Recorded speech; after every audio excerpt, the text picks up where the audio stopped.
जय जय श्री राधे। आज की लीला श्री श्री राधा कृष्ण का शुक सारिका को पढ़ाना।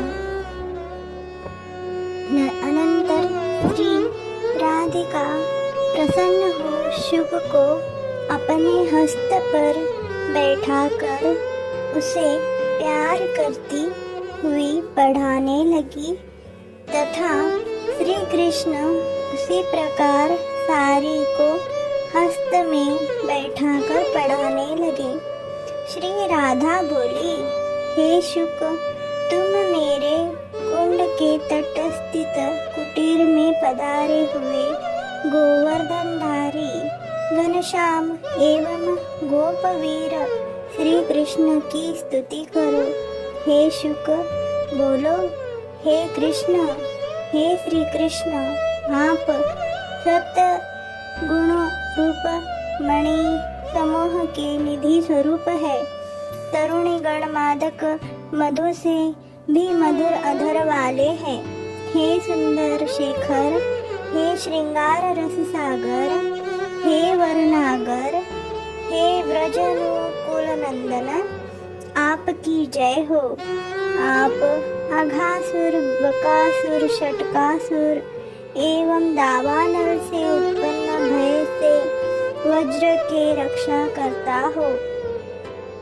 आपके पाद पद्म नवदल युक्त सहस्त्र दल कमल के गर्व को खर्व करने वाले हैं एवं चरण कमल में प्रणत जनों के आप आश्रय स्वरूप हो।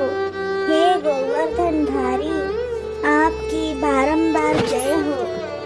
हे शुक, जिनके नूपुर मनोहर मधुर व अस्फुट ध्वनि युक्त है, जो गुणों से गंभीर है, असुर युद्ध में वीर है, गोवर्धन धारण में धीर है और हार या कुंद पुष्प धारण किए हुए है, उन श्री हरि का गान करो। जो कालंदी जल विहार में हस्ती स्वरूप है, रमणी रूपिणी हस्तिनी जिनके संग है, गिरिराज गोवर्धन की कंदराही जिनका निवास मंदिर है, विलास रूपी लहरियों के जो सिंधु है, जिनके कानों में चंचल व श्रेष्ठ कुंडल है। हे शुक, उन्हीं सुदीप्त अंगदधारी सरस गोविंद का चिंतन करो। तब श्री राधिका की भांति श्री कृष्ण भी श्री राधिका के सद्गुण एवं सौंदर्य आदि के आस्वादन करने के लिए श्री सारिका को पढ़ाने लगे। श्री कृष्ण बोले, हे सारिके, जिनका बदन कमल मनोहर कमल एवं चंद्र श्रेणी का तिरस्कार करता है और जिनके उदार गुणगण जगत की नारी वृंद को गर्व चूर्ण करते हैं, उन्हीं मेरी प्रियतमा श्री राधा की स्तुति करो। बोलो, हे नागरी राधे, तुम धन्य हो। तुम गिरधारी नागर श्री कृष्ण के हृदय सरोवर में हंसिनी की भांति विहार कर रही हो और काम कला में त्रिलोकी की तरुणी वृंद तुम्हारी शिष्याओं की भांति आचरण कर रही है, जो गुण रूपी मणियों की खान है तथा उन्नत प्रेम संपत्ति की सुधा समुद्र है, जिनकी शोभा संपत्ति की वंदना त्रिभुवन की श्रेष्ठ साध्वी स्त्रियां करती है, जो जगत पूजित वृंदावन राज्य की राजाधिराज महिषी है, जो लक्ष्मी की भी लक्ष्मी रूपिणी है। वे ही श्री राधिका इस वृंदावन में विशेष शोभा को प्राप्त हो रही है।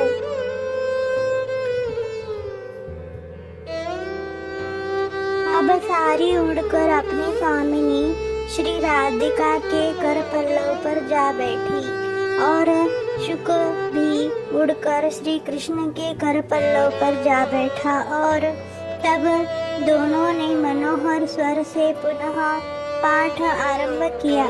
शुक सारी से बोला, हे सखी, भ्रमर मेघ तमाल सदृश्य कांति वाले श्री कृष्ण की लीला श्रेणी का कीर्तन करो, जो लीला चंदन कुंड कुसुम चंद्र कपूर एवं करक ओला से भी स्वच्छ व शीतल है तथा प्रफुल्लित कमल के मकरंद से भी अधिक मनोहारिणी है। गोकुल चंद्र श्री कृष्ण की कीर्ति अपनी गुणावली रूप क्रीड़ा द्वारा विश्व की रमणियों के हृदय रूप वासों में जर्जर कर पुनः पुनः अतिशय नृत्य कर रही है। हे सारी श्रेष्ठ सागर भ्रमर पद्म एवं जलधारा रसमय राधा कुंड के लिए रास रसिक असुरारी श्री कृष्ण ने शीघ्र वनिताओं के द्वारा गोपियों के निबंधन का मोचन करके जिस श्री कृष्ण के साथ उनका रमण कराती है, उस कृष्ण की स्तुति करो। इन साध्वी गोप विनीताओं का चित्त सर्वदा अपने प्रिय श्री कृष्ण में ही रहता है, अतएव अपने पति के सन्मुख उनके मुख पर सौंदर्य शोभा प्रकट नहीं होती, अर्थात वे प्रसन्नता पूर्वक अपने पति का मुख दर्शन नहीं करती है। अब सारिका शुक से कहती है, हे शुक, गंभीर जल कणों के स्पर्श से शीतल तथा कमल समूह में संचरण करने वाले प्रदेश आंदोलित हो रहा है। ऐसी कुंज कुटीर श्री गोविंद सहित रमणकारिणी धीर स्वभावा राधा का कीर्तन करो।